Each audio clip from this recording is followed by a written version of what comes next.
여러분 안녕하십니까? 박영환입니다. 한 주간 있었던 뜨거운 정치권 이슈를 다뤄보는 국민 맛수 시작하겠습니다. 자, 도이치모터스 주가 조작 사건과 관련해 검찰이 김건희 여사에 대해서 최종 무혐의 결정을 내렸습니다. 자, 그런데 한동훈 대표는 윤 대통령하고 지금 독대를 앞두고 있는데 김건희 여사 문제와 관련해 발언 수위를 높여가고 있고, 민주당은 세 번째로 김건희 여사 특검을 발의를 했습니다.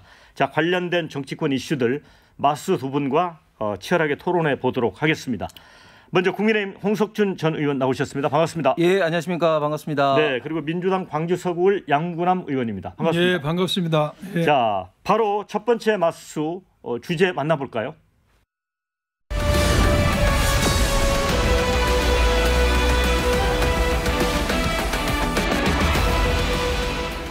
자, 이제 검찰이 이 고발 4년 6개월 만입니다. 이 도이치모터스 주가 조작 의혹 사건에 대해서 김건희 여사를 이제 최종 불기소 처분을 했습니다. 자, 이 검찰의 판단을 놓고는 이제 여야는 입장이 좀 다르겠습니다만은 어떻게 보십니까, 먼저 홍석준 의원님? 예, 최강욱 의원이 2020년도 4월 초에 고발된 이후로 4월 6개월 만에 검찰에서 이제 무혐의 결정을 내렸는데, 여론에 의하지 않고 법과 증거에 비추어서 검찰의 무혐의 결정은 제가 봤을 때는 지극히 당연하다, 좀 때늦은 감이 있다고 생각을 합니다. 왜냐하면 검찰에서 자세하게, 아주 이례적으로 자세하게 이제 밝혔듯이 첫 번째로는 김건희 여사가 주가 조작 관련돼서 아무런 어떤 그 해당 당사자인 권오수 회장을 비롯해서 소위 말해서 어떤 선수들과 뭐 관련해서 뭐 이야기를 했다든지 전화를 통화를 했다든지 그런 어떤 기록이 전혀 없고, 심지어 그 주가 조작에 직접적으로 가담했던 사람들조차도 뭐 좀 약간 좀 쉽게 말해서 이제 녹취에 뭐 건의는 그런 걸 내용을 전혀 모를 거다, 그냥 권오수 회장이 권유를 해서 뭐 들어왔을 거다, 이런 어떤 그런 것들이 드러났었고, 이런 김건희 여사가 전혀 관여하지 않았다는 것은 항소심 재판부의 판결문에도 좀 적시되어 있습니다. 그리고 그 문재인 정부에서 이승윤 지검장 시절에 정말 특수부를 동원해서 당시에 검찰총장이었던 윤석열 검찰총장을 그 지휘 라인에서 이제 배제를 하면서 글자 그대로 1년 몇 개월 동안 탈탈탈 털었는데도 당시에도 권오수 회장과 일부 주가 조작 선수들만 이제 기소하고 91명의 전주 중에 딱 한 사람만 이제 기소를 하고 나머지 사람들은 전부 다 이제 불기소를 그때 당시에도 했던 것들이, 저는 문재인 정부 검찰에서도 이런 어떤 판단을 이미 저는 내렸다, 이렇게 지금 보고 있습니다. 양분남 의원님은 검사 출신이시잖아요. 제가 볼 때는요, 한마디로 속아 웃을 일입니다. 지금 우리 황 의원님 말씀하신 것처럼 이렇게 김건희 여사를 옹호한 측에서는 여러 가지 이제 불기소될 만한 이유를 들고 있지만은 언론과 여론에 나타난 그 증거들, 기소할 만한 증거들은 차고도 넘칩니다. 제가 여기서 말을 다 안 해도 국민 모두가 다 알고 있어요.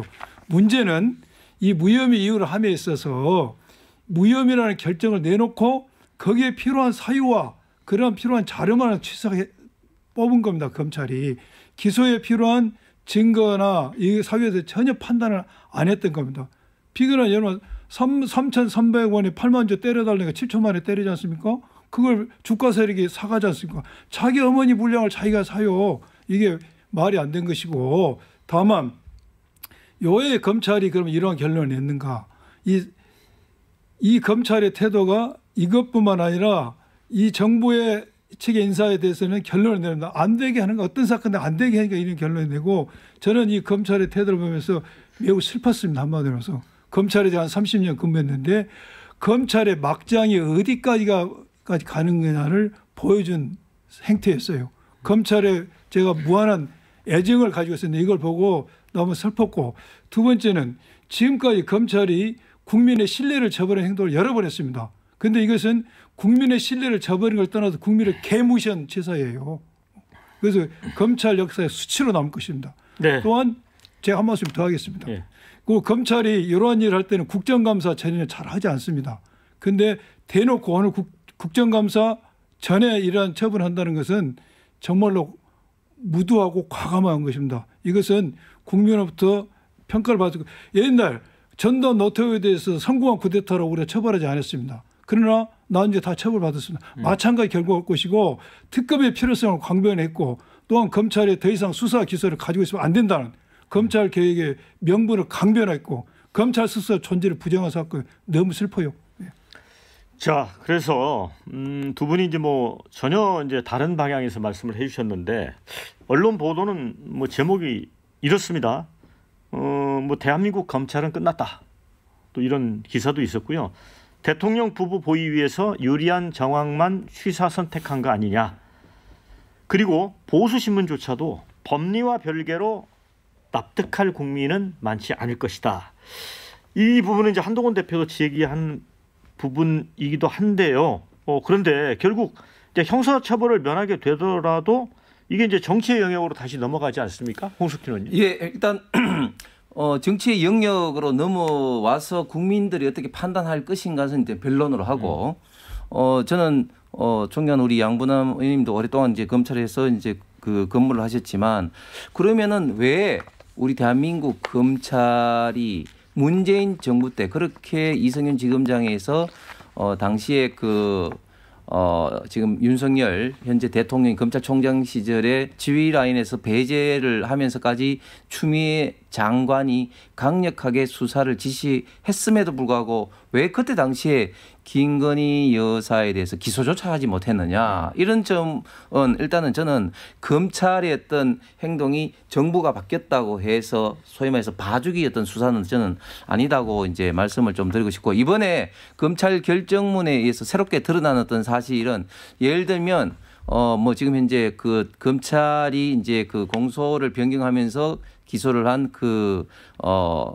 손모 씨 같은 경우는 이번에 드러났듯이 462번이나 홈트레이딩을 통해서 전업 어떤 투자로서 이것은 단순한 어떤 방조를 넘어서 거의 뭐 공동 정범으로 이루어졌다는 것이 이제 명백하게 드러났고, 특히 법원에서도 이성윤 당시 지검장 시절에 김건희 여사에 대해서 뭐 통장이라든 이런 것을 압수수색했던 영장을 제시했음에도 불구하고 그때 당시 법원에서조차도 그런 어떤 영장 기각을 한 것이 이번에 드러났습니다. 그만큼 일단 법리와 현재 어떤 사안을 놓고 본다면은 사실은 김건희 여사가 여기에 주가 조작에 관여하지 않았으면 명백하게 드러났는데, 이제 문제는 이제 정치적 어떤 영역으로 넘어왔을 때 저는 가장 좀 아쉽게 생각했는 게 정부가 바뀌고 난 다음에 한동훈 장관과 이원석 검찰총장 시절에 빨리 이것을 초기에 좀 마무리를 좀 했어야지 이런 어떤 문제가 조금 덜한데 계속해서 시간을 좀 끌다가 이런 어떤 최종적인 결정을 내린 것이 저는 오히려 더 국민들의 의욕을 좀 정복해서 이런 어떤 부담이 현재까지 오지 않았나 이렇게 좀 생각을 합니다. 네, 저는 양 의원님께는 그거 한번 여쭤볼게요. 예. 이제 결국 이제 그 검찰의 논리는 이제 증거가 부족하다는 거잖아요. 그 기소를 하기에는. 그런데 우리가 이제 검찰이 이제 기소 독점권을 갖고 있기 때문에 뭐 그걸 결정하는 걸 뭐라 할 수는 없지만 이게 이제 중대 범죄 사건이잖아요. 주가 조작이라고 하는 게. 그런데 이 개연성은 충분히 있어 보이는데 증거가 좀 부족하기도 해. 그러면 일단 기소를 해서 법의 심판을 한번 받아보는 게 국민들이 말하는 눈높이인 것 같거든요. 지금 이 사건은요, 이 정도면 증거가 차고 넘친 겁니다. 제가 수사 경험에서 이 증거가 차고 넘칩니다. 이 자연과학과 사회과학의 차이가 있습니다. 예. 자연과학은 1+1은 2로 딱 나오는 겁니다. 예. 사회과학은 논리와 경험, 상식에 비춰봤을 때 개인성이 있으면 되는 겁니다. 이 사건은 윤석열 총장 시절에 이성윤 지금 의원이 수사하지 못했다는 거 아닙니까? 그 당시. 예. 그런 문제가 있고 방금 말씀드린 대로 이러한 개인성이 있으면 충분히 기소해서 법원의 판단을 받아보는 게 합리적이라는 생각이 듭니다. 지금. 이게 그리고 보십시오. 지금 권오수 회장한테 계좌 6개 중에서 4개를 맡겼다는 거 아닙니까? 네. 어느 인터뷰에서 모 씨가 이야기한 거 저는 설득하더라고요. 도이치모터 주가 하나 사는데 왜 계좌 6개를 사용합니까? 그 4개를 맡겼다는 것 자체도 1인 매매죠. 그러면 권오수 회장한테 맡겼다는 것은 최소한 내부자 거래에 해당된다는 거 아닙니까? 또 2개에서도 이런 서로 직접 거래인 것이고 우리 홍 의원님 말씀하신 것처럼 손모 씨는 직접 이렇게 문자를 주고받죠. 근데 범행이라는 것은 직접 주고받은 것이 전부는 아니에요. 얼마든지 제3자를 통해서 범죄를 공모할 수 있다는 생각이 듭니다. 그래서 이것은 너무나도 손으로 하늘을 가린 처사였다.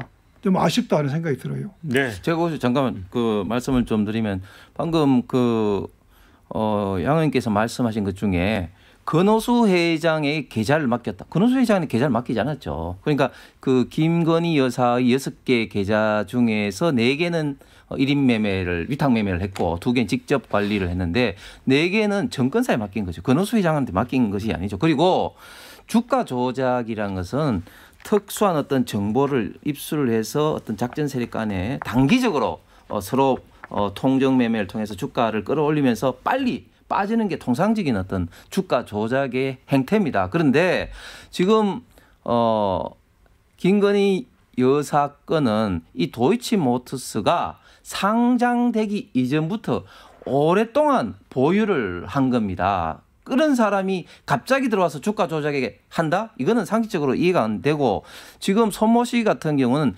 75억을 대출받아서 갑자기 들어와서 아까 말씀드렸던 462번의 홈트레이딩을 통해서 주가 조작에 개입을 했기 때문에 김건희 여사는 완전히 차원이 지금 다른 문제라고 지금 검찰에서 판단하고 있는 겁니다.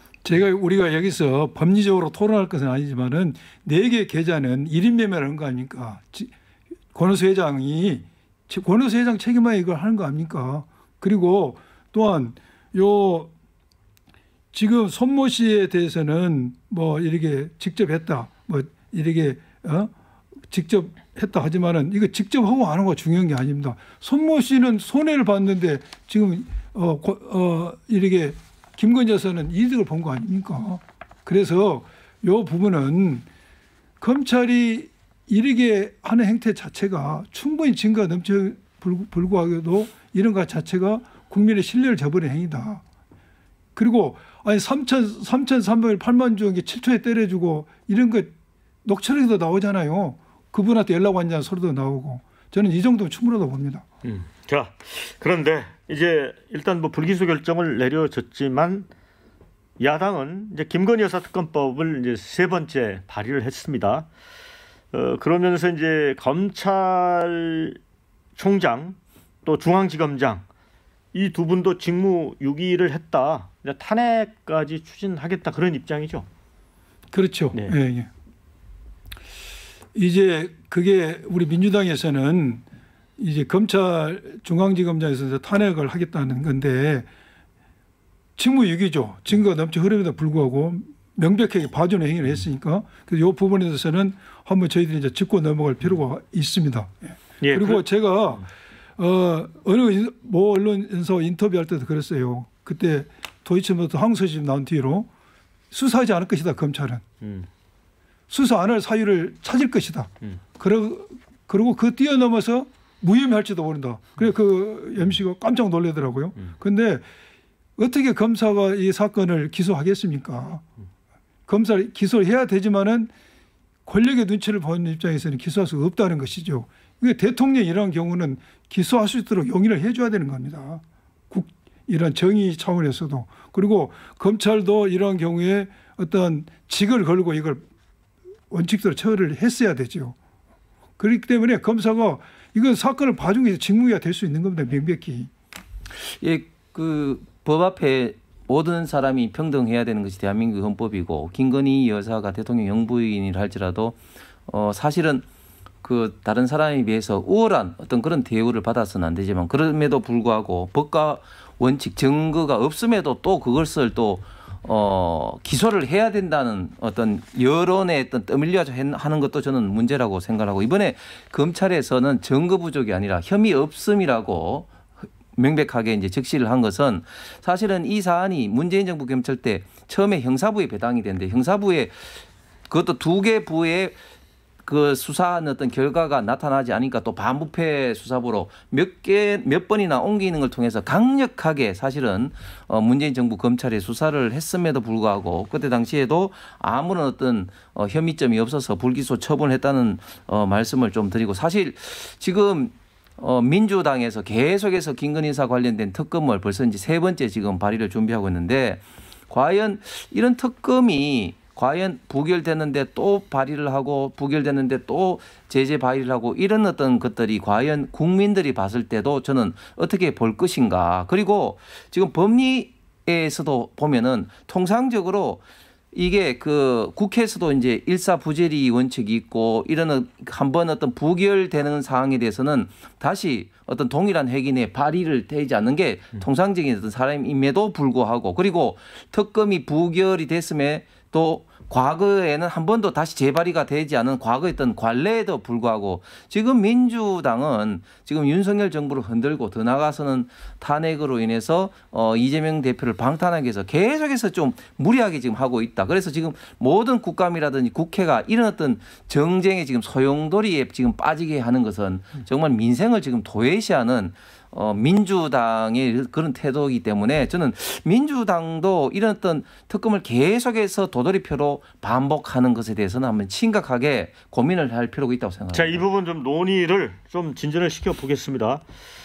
자, 한동훈 대표는 검찰 설명이 국민이 납득할 정도인지 좀 지켜볼 필요가 있다. 이런 입장을 밝혔는데 이제 윤석열 대통령과 독대를 앞두고 있습니다. 이미 이제 대통령실 인적쇄신 포함해서 3개항을 요구를 한 상황이고요. 그러면 이제 검찰의 어떤 결정과 관련한 부분에 대한 어떤 의혹 관련 설명, 규명을 위한 절차 협조 이런 것도 한 대표가 요구하고 있기 때문에 상당히 좀 충돌이 있을 것 같은 느낌도 드는데 어떻게 보세요, 의원님은? 지금 이제 한동훈 대표가 계속해서 3대 요구안을 내세우면서 이제 독대 직전부터 압박을 가하고 있죠. 청와대에 대해서. 네. 그런데 저는 이 한동훈 대표의 이로 3대 요구가 왜 지금 와서 이 말을 하냐.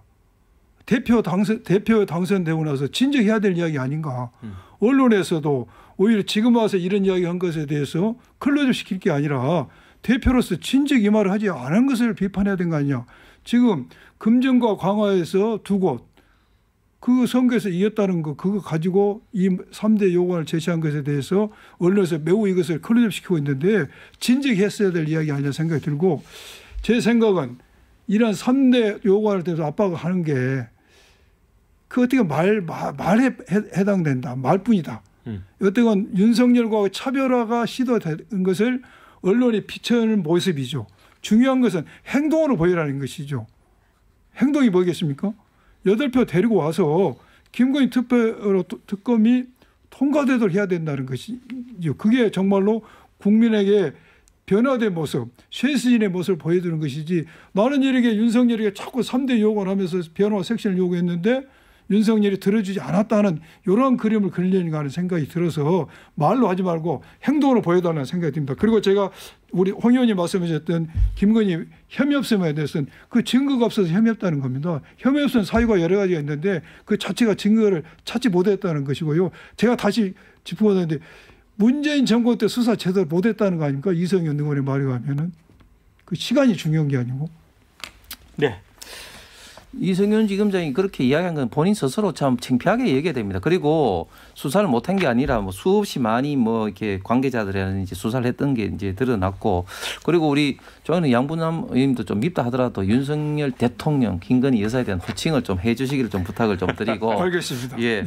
그리고 한동훈 대표가 지금 이제 김건희 여사 관련된 한남동 라인 7인이라든지 또 공식 활동을 자제하라든지 이런 어떤 요구를 지금 하고 있는데 그런 것들이 윤석열 대통령이나 대통령실 보기에는 그리고 저희 우파 보수 진영의 상당수의 지지자들이 보기에는 좀 굉장히 좀 불편한 그런 어떤 요구들이 많은 것 같습니다. 예를 들면 김건희 여사의 어떤 공식적인 활동을 좀 자제하라.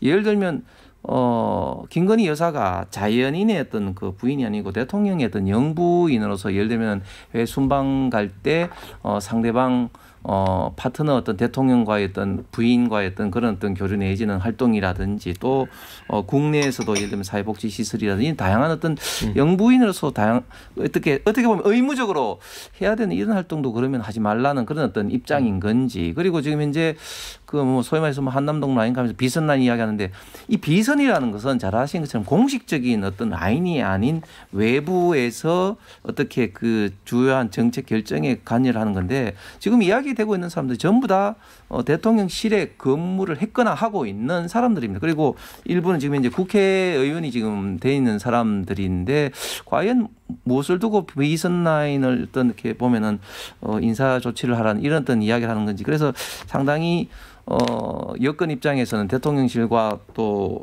그 당 입장에서는 굉장히 좀 민감한 어떤 주제를 계속해서 좀 건드리고 있는 이런 상황인데 이런 것들이 어떻게 잘 좀 해결이 될 것인지 앞으로 어떤 독대에서 지금 의대 정원 같은 이런 정책적 이슈와 더불어서 굉장히 좀 민감한 사항에 대해서 어떻게 될 것인지 참 많이 좀 우려는 되는 부분이 있습니다. 예, 독대는 뭐 이제 좀 지켜보도록 하고요. 두 번째 주제 만나보겠습니다.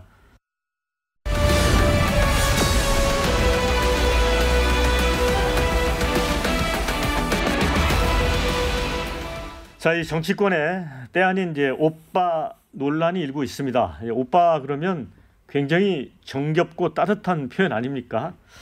자, 그런데 이제 명태균 씨가 공개한 김건희 여사와의 카톡 내용이죠. 이 철없는 우리 오빠 용서해 주세요. 뭐 지가 뭘 안다고. 뭐 이런 내용이 담겨 있어서 그런데 대통령실이 뭐 20분 지나서 뭐 즉각적으로 그 해명을 해놨습니다. 여기서 오빠는 윤 대통령이 아니고 친오빠다라고 했거든요.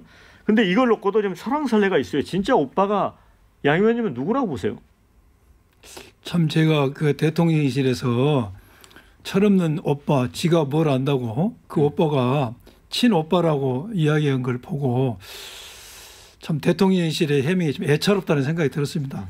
누가 봐도 그 내용이 윤석열 대통령을 지칭하는 걸 보이고 또 명태균 씨도 그 김건희 여사 오빠하고 자기가 정치를 논할 이유가 없다고 하지 않습니까? 그래서 모든 언론에서 이야기처럼 친오빠라고 하면은 공천개입 국정농단이 문제가 되고 윤석열 대통령이라면은 국민이 듣기도 민망하다는 상황 아닙니까? 그러면은 왜 이것을 대통령실에서는 친오빠로 했을까?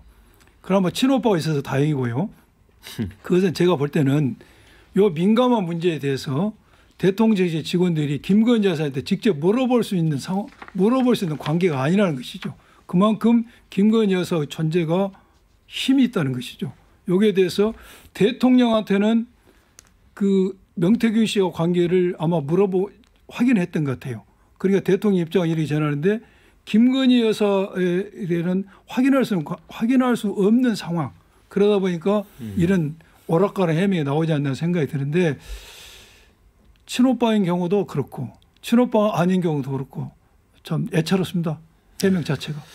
예, 저는 사기 전과가 있는 이런 어떤 그 일개 정치 브로커에게 우리 대한민국의 어떤 정치가 이렇게 좀 뭐 흔들리고 특히 또 많은 언론들이 사실 여부를 떠나서 이게 마치 큰 어떤 특종인 것처럼 명태균 씨의 말을 받아주고 이런 것들이 사실 참 이런 상황이 좀 안타깝습니다.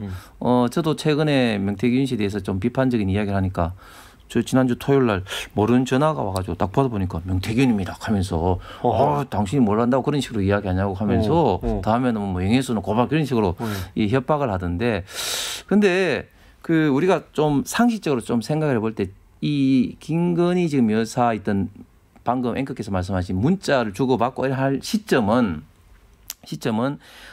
당시 이제 그 윤석열 대통령이 2021년 6월 29일 날 매헌 윤봉길 기념관에서 대통령 출마 선언하고 난 다음에 경선을 이제 막 할 때 당시입니다. 예. 그렇기 때문에 우리 그 양 의원님처럼 선거를 치르신 분들은 다 알지만 크고 작은 어떤 선거에서 초기에 자기를 막 돕고자 하는 사람들한테는 사실은 다 고맙습니다 하고 특히 좀 그 정치적으로 여론조사를 한다든지 영향이 있는 분들한테는 아이고 당신이 최고면 이렇게 좀 띄워주는 게 상례입니다. 그렇기 때문에 지금 어떤 시각에서 보는 것이 아니라 당시의 시각에서 김건희 여사의 문자를 저는 이제 봐야 된다고 생각을 하고 그리고 이때는 이제 당시에 김건희 여사 친오빠가 당연히 그 윤석열 대통령이 나오기 때문에 뭐 캠프라든지 주변에 당연히 좀 관여를 하고 도와주는 게 당연한 거죠. 그게 만약에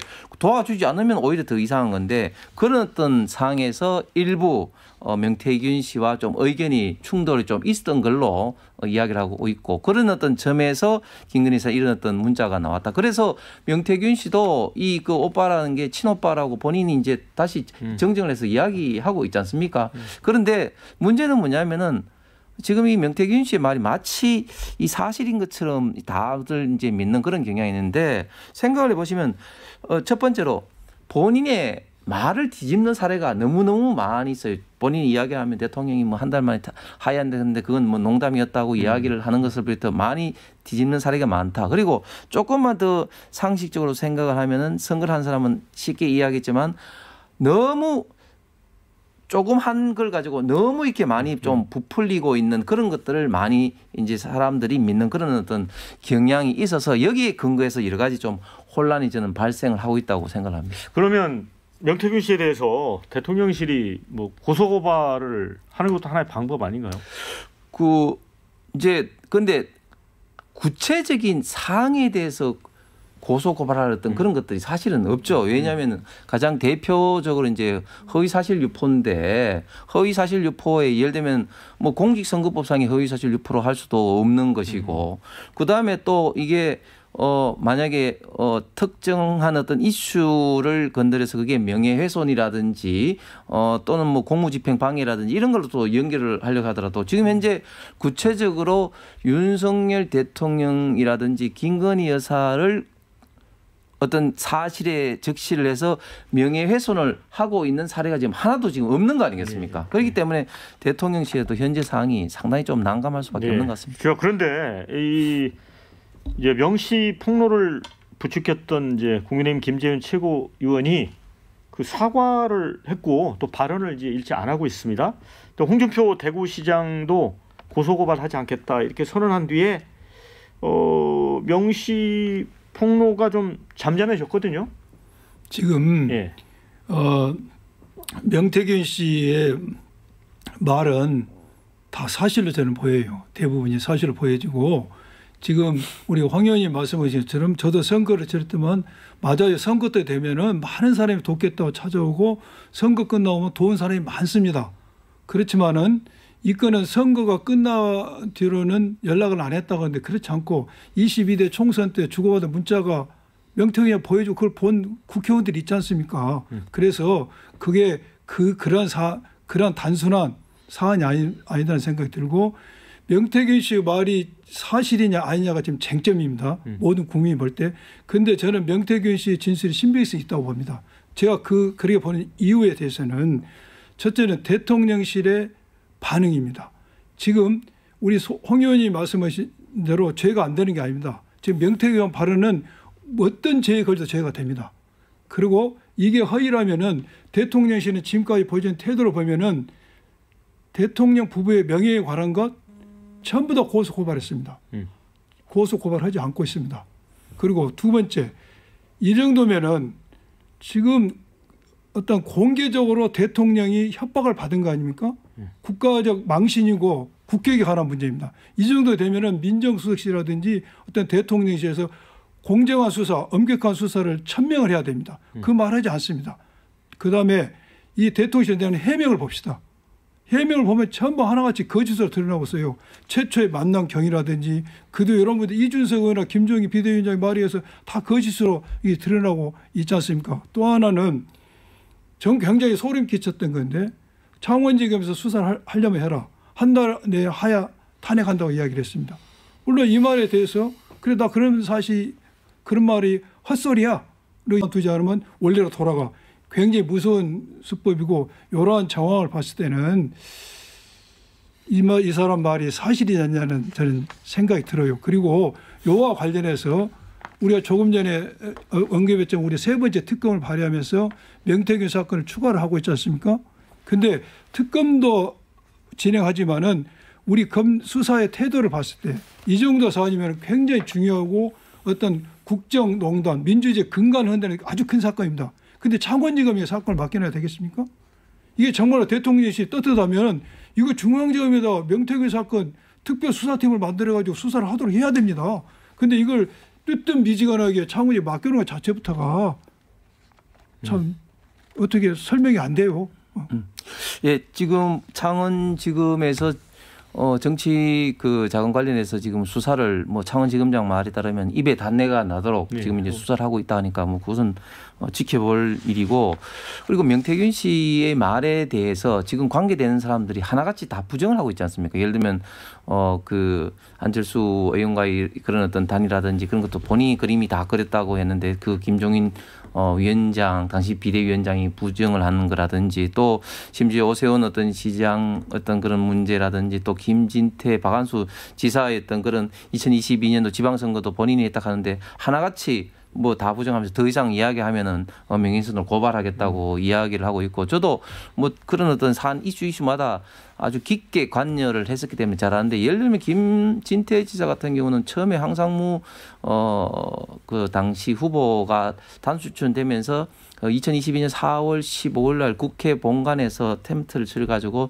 단식 농성을 해서 그게 이제 뒤바뀌어서 이제 경선을 통해서 이제 되는 뭐 그런 등등의 우리가 뻔히 알고 있는 어떤 사실에 대해서 본인이 다 했다고 하니까 저는 그것을 믿는 사람들이 저는 좀 수준이 좀 의심스럽고, 방금 이제 앵커께서 말씀하신 어떤 그런 부분에 대해서는 저는 이렇게 생각합니다. 명태균 씨가 전혀 안 했느냐? 그건 또 아니죠. 일부 극히 일부 여론조사라든지 그런 한 부분이 있고 한데, 그런 것을 깡그리 다 무시하면서 감옥에 보낸다 이러니까 뭐 명태균 씨가 어떻게 보면 좀 소위 말해서 좀 열받아서 분노하는 그런 어떤 것도 좀 있을 겁니다. 그래서 이 사안에 대해서는 정말 그 객관적으로 명태균 씨의 있던 한 일과 하지 않은 일을 정확하게 평가를 해야 되는데, 사실 실체적 진실을 떠나서 이런 이슈가 자꾸 나오는 것 자체가 사실은 저희 뭐 당이라든지 대통령실이 참 좋지 않은 그런 상황인데, 한 가지 마지막으로 좀 말씀드리고 싶은 것은 명태균 씨가 여론조사를 하면서 저희 당에 관계된 게 아니라 민주당이나 또 정의당 어떤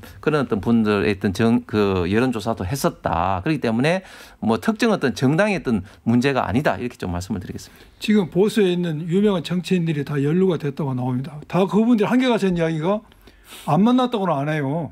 전혀 인연이 없다고는 안 해요. 그리고 뭐라고 합니까? 그런 사실이 없다. 내가 명예훼손 고소 고발했다. 말만 하고 있어요. 말만 고소 고발하겠다고. 서울시장 국감때 고소장 써놨다고 하더라고요. 접수했는가 아직 모르겠어요. 떳떳하면 고소 고발해야죠. 고소 고발하면 전무가 드러날 겁니다. 그게 두려운 거예요. 이 자체가 명태균이 말이 사실이라는 것을 방증하고 있는 겁니다. 아니 자기 명예화하는 것인데 왜 그걸 그래도 고소 고발한다 이 말만 하고 있습니까? 자, 새로운 의혹이 또 보도가 됐습니다. 2022년 이제 대선 당시 실시했던 대통령 선거 관련 여론조사 비용 중 일부를 명태균 씨가 지방선거 출마 희망자들에게 받았다가 돌려줬다, 이런 증언이 나왔습니다. 이게 이제 이 통화 내용을 보면 그 명태균 씨가 미래한국연구소 실무자 강혜경 씨에게 이렇게 얘기를 하죠. 여론조사 돌린다며 돈은 모자라면 소장에게 얘기해서 A, B, C에게 받아오면 된다. 자, 그런데 뭐 이게 이제 제보자 발언을 과연 신뢰할 수 있을까, 또 이런 의문은 들거든요. 어떻게 보세요? 예. 일단 그 명태균 씨 본인이 스스로 밝혔듯이 지금 현재 그 제보는 이제 과거에 명태균 씨와 같이 일했던 강혜경 씨의 어떤 그런 어떤 이제 제보인데, 명태균 씨가 좀 비하를 하면서 이런 식으로 이야기를 하죠. 테이블 밑에 있는 개가 테이블 위의 세상을 어떻게 알겠느냐. 그러면서 그게 모두 다 이제 거짓이라고 이제 이야기를 지금 하고 있는 그런 어떤 상황입니다. 그래서 그 여론조사가 어떤 여론조사인지, 그리고 본인 스스로 지금 현재 부정하는 그런 어떤 상황에서 과연 어떤 여론조사가 얼마만큼 했고 그 목적이 뭔지는 지금 이제 정확하게 지금 드러나고 있지 않은 그런 어떤 상황입니다. 한 가지 분명한 것은 지금 명태균 씨와 그 강혜경 씨 간에도 굉장히 좀 다툼이 있어서 그런 모든 어떤 사안에 대해서 이 논의한다는 어떤 전제가 지금 굉장히 좀 불확실하다. 굉장히 좀 신뢰성이 없는 그런 어떤 이야기라고 보여집니다. 어떻게 보세요? 근데 이 건은 보면 이제 지방선거 출마 희망자들에게 이제 그 여론조사 비용을 충당하게 해서 어찌 보면 이제 윤석열 후보를 포함해서 관련 이제 여론조사를 해서 이제 정보를 제공했다는 느낌, 의혹이 들긴 해요. 그런데 이 과정에 대통령 이 사실도 모르고 있었고 지시한 게 아니면 법적으로 또 문제되는 건 아니잖아요. 물론 지금 강혜경 씨는 이런 이야기를 하죠. 윤석열 당시 후보를 위해서 명태균 씨가 3억 6천만 원의 돈을 들여서 여론조사를 했다. 그리고 이것을 어떻게 했다고요? 매일 가서 보고 있다는 거 아닙니까? 그러면 윤석열 당시 후보 입장에서는 내가 너희한테 여론조사 해라고 시키지 않았어. 그렇지만은 여론조사 해오는 것을 늘 봤다면은 이 사람이 돈을 들여서 나를 위해서 여론조사를 하고 있다는 걸 알았기 때문에 이것은 정치자금법상 어떤 그런 정치자금법상에 금지되는 어떤 수수 행위가 되는 것입니다. 그래서 정자법 위반이 되는 것이죠. 그리고 방금 우리 앵커께서 질문했던 지방선거 때 명태균 씨가 그러한 사람들 돈을 받았냐 여부 이거 돈을 받아 죄가 되는 것이죠. 그러면 제보자들의 진술의 신빙성을 다퉈봐야 되는데 그러기 때문에 제가 조금 전에 이야기처럼 창원지검에 이 사건을 놔서 꼬리자기를 할 게 아니라 이것을 중앙지검이라도 큰 수사팀을 만들어서 그 창원지검 수사한 경남 선관위에서 고발된 것에 국한될 게 아니라 전체적으로 이에서 수사를 다 해보자 이것입니다. 그러면 전모가 드러날 거 아닙니까? 왜 그런데 이 정부에서는 그 대통령에서 조금만 잘못만 우리가 명예훼손 하더라도 지난번에 김만배 신앙님 뉴스타파 보던 것처럼 대대적인 수사하라고 수사팀을 구성했는데 그보다 더한 명예훼손인데 왜 지금 가만히 있냐 이것입니다. 지금 말씀하신 것부터 그런 것도 드러날 거 아닙니까? 수사팀 꾸미면. 김만배 신앙인 같은 경우는 뭐 이게 그때 당시에 엄청나게 대선 투표 3월 9일 이전에 3월 6일 날 그런 어떤 그 조용 커피 그런 것부터 해서 보도가 전 언론에 보도됐기 때문에 이거는 엄청나게 대선에 영향을 미치는 명백한 대선 여론조작이기 때문에 당연히 이제 수사를 지금 이제 하고 있는 것이고 근데 지금 앵커께서 말씀하신 그 이슈 관련해서는 조금만 생각해 보면 참 이 말이 안 된다는 게 첫 번째 그런 어떤 여론조사를 해서 보고를 매일 했다.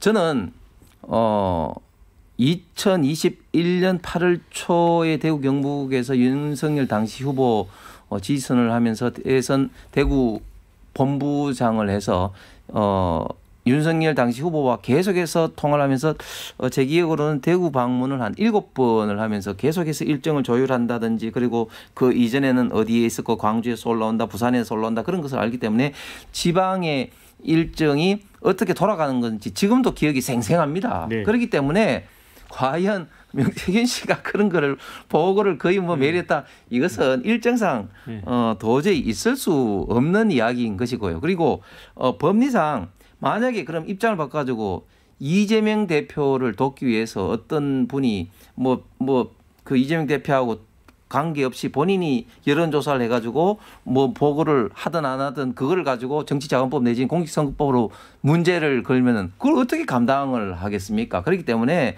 이 사안은 윤석열 대통령하고는 하등이 관계가 없고 조금만 생각을 해보면 이게 강혜경 씨 말이 안 된다는 것이 이미 이제 알 수 있고 명태균 씨 본인도 이걸 부정하고 있습니다. 자, 다음 마지막 세 번째 주제 만나봅니다.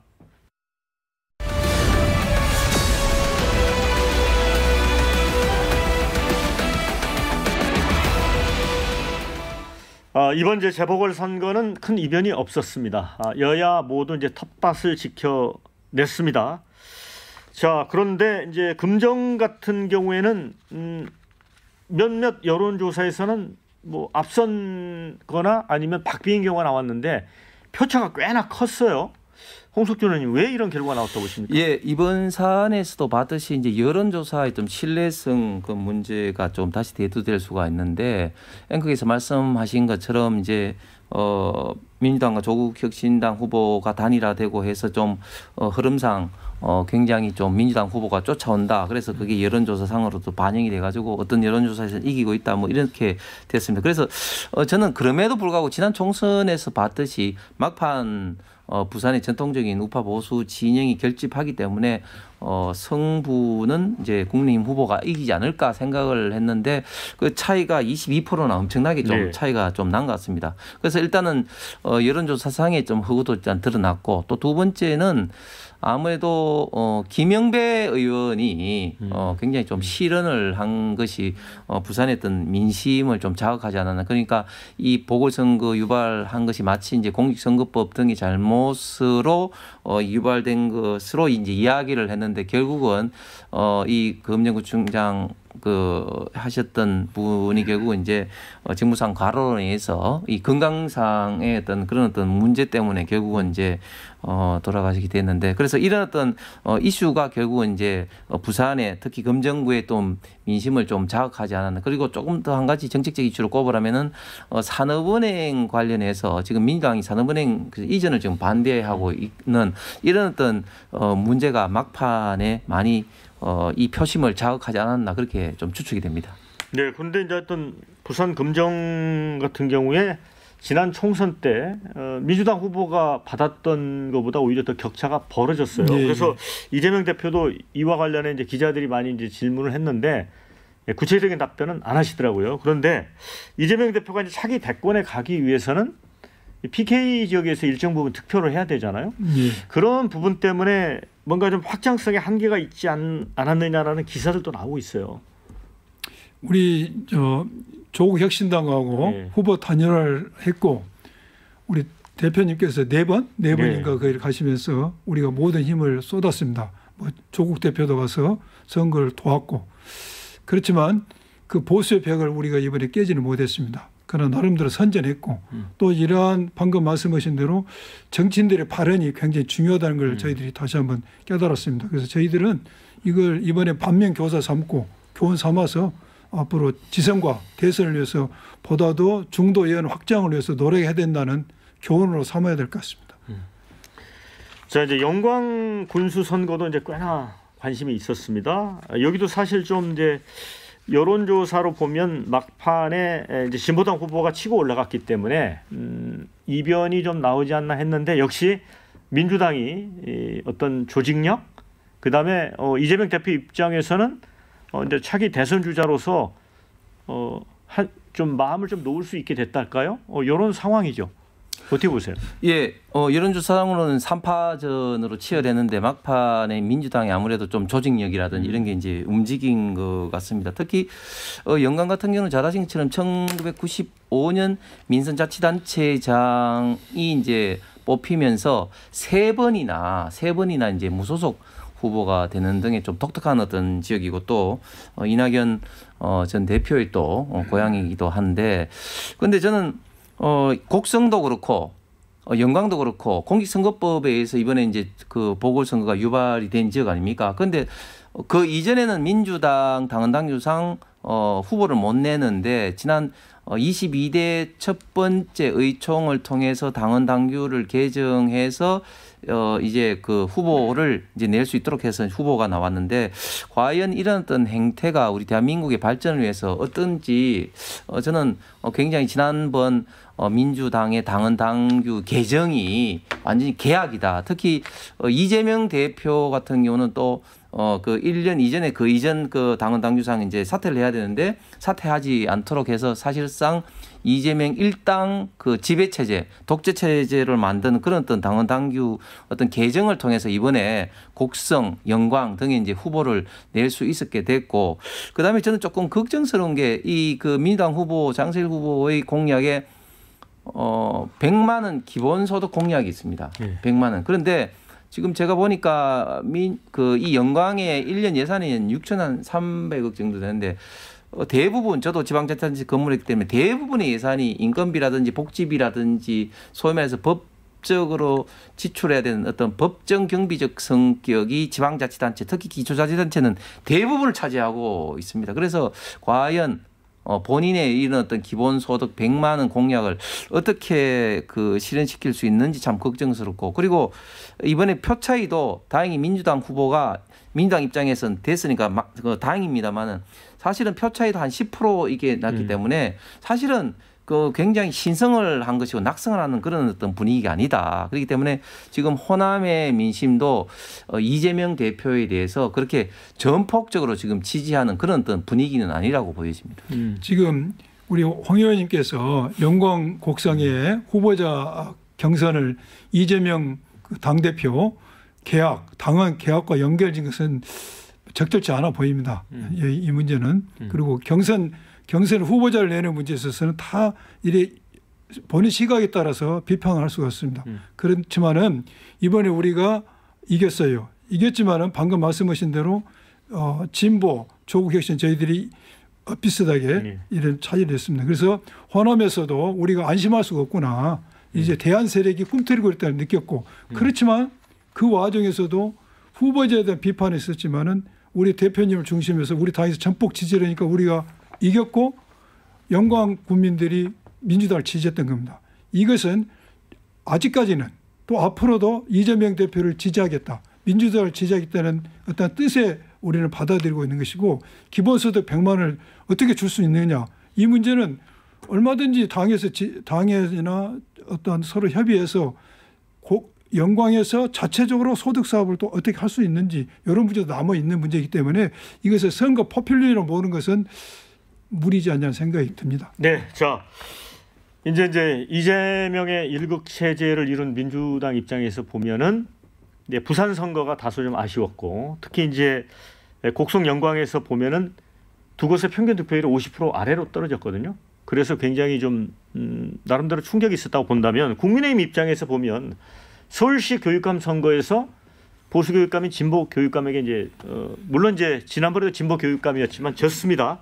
그래서 국민의힘 내부에서도 이 강화 같은 경우도 지난 국회의원 선거보다 득표율이 떨어졌어요. 그래서 수도권에서는 민심 위반을 보여준 거 아니냐, 이런 걱정도 있더라고요. 그렇죠. 상당히 좀 우려스러운 그런 어떤 분위기입니다. 특히 교육감 선거는 조희연 교육감의 정교조 출신의 어떤 그런 그 인사 채용의 어떤 문제 때문에 발생을 했기 때문에 사실은 굉장히 좀 유리한 어떤 그런 구도로 형성이 됐고, 특히 진보 쪽 마찬가지고 보수 진영도 사실은 이제 사실상 단일화가 된 상태에서 진검승부를 벌이게 되는데 한 4.5% 이제 그 아쉬운 어떤 그런 어떤 결과를 가져왔습니다. 그래서 제가 원인을 좀 살펴보니까 일단 조준혁 후보 같은 경우는 너무 정교조에 대한 어떤 비판을 좀 중심으로 좀 하면서 자연스럽게 좀 어떤 교육 정책이라든지 이런 어떤 부분에 대해서 서울 시민들에게 좀 설득을 좀 시키는 게 좀 부족하지 않았느냐. 그리고 이번에 투표율이 한 22% 굉장히 좀 낮은 가운데서 결국은 투표율이 낮으면 낮을수록 어떤 조직력의 싸움으로 가는데, 아무래도 이제 좌파 진보 진영의 어떤 조직력이 상대적으로 정교조라든지 이런 어떤 입장에서 굉장히 좀 이렇게 결집을 하는 어떤 그런 어떤 결과가 좀 아니겠느냐, 이런 어떤 측면이 있었기 때문에 이런 어떤 결과가 나는데, 그럼에도 불구하고 결과는 대단히 좀 아쉽게 됐습니다. 그런데 한 가지 이제 문제는 뭐냐면, 지금 조준혁 지금 이제 지금 민주당의 이번에 된 정근식 후보 같은 경우 지금 문제가 뭐냐면 몇 가지 지금 고발 지금 이슈가 있습니다. 이제 텃밭 뭐 문제도 있고, 특히 또 지금 고교 무상 교육을 정부가 마치 99% 삭감했다, 그것을 이제 복원시키겠다, 이렇게 공약을 하면서 또 언론에도 많이 보도가 됐었거든요. 근데 그거는 윤석열 정부가 삭감한 것이 아니라 법이 일몰법이기 때문에 자동적으로 이제 없어져서 이제 그걸 이제 국회에서 복원하는 것은 법으로 이제 해야 되는데, 그런 좀 현재 또 문제가 있다는 말씀을 좀 드리겠습니다. 양 의원님. 이번에 우리 이제 진보에서 교육감 선거를 이겼습니다. 이것은 우리 시민들의 뜻이 물론 조희연 교육감이 어떤 여러 가지 법의 문제로 사퇴를 했지만은 그분이 취재했던 진보 성향의 교육 이념을 지지한다는 뜻이죠. 그리고 거기에 대해서 이번에 우리 교육감 당선되신 분이 그러한 좀 보완하겠다고 이야기를 했지 않습니까? 예. 학력 재활화 문제라든지 특수한 아이들에 대해서 맞춤형 교육하고 그런 이런 인프라를 만들겠다. 여기에 동의하셨던 것이고 더욱 저희들이 의미 있게 보는 것은 민심 이만입니다. 예. 이 정권에 대한. 예. 그래서 숫자로 치면은 2대 2가 됐어요. 예. 그런데 그게 마지막 이게 심판을 해버린 게 예. 서울시 교육감 선거였다고 봅니다. 물론 정당에서 우리가 추천을 하지 않았습니다. 예. 그렇지만은 진보 후보가 됐다는 것은 대한민국 수도 서울에서 민심이 이 정부를 등졌다는 징표입니다. 굉장히 의미 있었다는 생각이 듭니다. 자, 이제 마무리할 시간이 됐습니다. 마지막으로 강조하고 싶은 말씀 30초씩 시간 드리겠습니다. 먼저 홍 의원님. 예, 대한민국이 대내외적으로 경제, 안보 등의 면에서 굉장히 좀 쉽지 않은 상황입니다. 윤석열 정부가 나름 최선을 다하고 있고 그리고 나름 또 소기 성과도 있지만 그러나 또 민생은 여전히 좀 어려운 상황입니다. 이런 와중에 지금 현재 국회에서 국감이 열리고 있는데 이 국감에서 좀 더 민생을 위해서 대한민국의 미래를 위해서 좀 더 나은 어떤 정책적 좀 대안이 제시됐으면 좋겠는데 이게 완전히 이제 김건희 어떤 국감으로 가서 정쟁용만 비춰져서 대단히 좀 아쉽게 생각합니다. 양 의원님. 민주당에서는 이번 국감을 통해서 정부의 어떤 정책, 제도에 대해서 잘 살펴보고 있습니다. 또 조금 전에 말씀하신 것처럼 김건희 여사 문제만 다른 게 아닙니다. 민생도 다루었고 또 김건희 여사 문제를 다룸으로써 어떤 진실을 밝히는 것도 국가 발전에 큰 도움이 되는 것입니다. 저희들은 양쪽 투트랙으로 열심히 하겠습니다. 네. 자, 두 분 수고 많으셨고요. 함께해 주신 여러분 대단히 고맙습니다. 저는 다음 주에 다시 찾아오도록 하겠습니다. 자, 수고하셨습니다. 네, 감사합니다. 수고하셨습니다.